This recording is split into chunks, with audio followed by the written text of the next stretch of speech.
a lot of the situations that I've been through in my life, or a player, or with family, or with finances, Pat has been through.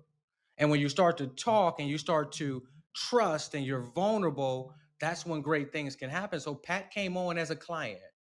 I'll let Pat speak about his experiences and what we've actually helped him accomplish. What most people don't realize is like, man, a lot goes on while you playing the game.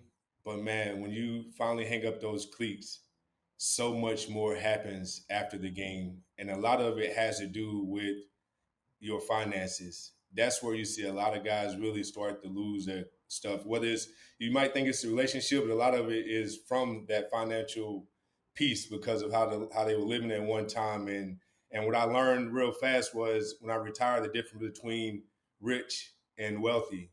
You know, rich is right now while you got a really nice job, it's paying really well.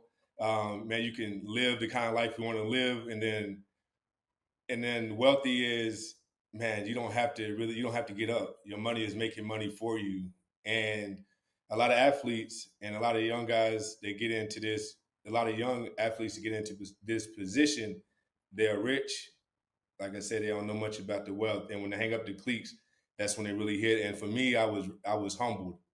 I was humbled real quick. I think it might have happened a year after I retired, and it was embarrassing. It was embarrassing. I mean, you kind of just wanted to fold up. You was like, man, like how could I know all I know on the field or learn all I learned on the field? And when you really think back, you're like, wow, it really took a long time for me to really master what I even did on the field. So why is it that I was thinking that I was going to know it all just like that? Me going through that, me and Dante were kind of the same place. I remember he asked me some questions. He was like, "Well, Pat, what's your passive income? Or what's your portfolio doing?" I was like, "Wow." I'm like, man, he would ask a question that I really couldn't answer, and I was like, "Well, my financial guys say I'm making this, and I'm doing that," and I didn't realize I was just only in one sector, and that was even that one was kind of below the benchmark. And so through Dante and James, shout out to James, man. Much love, much respect for his craft and how serious he is about it. But I was very after going through a hiccup, I was like, man, I don't know if I'm trusting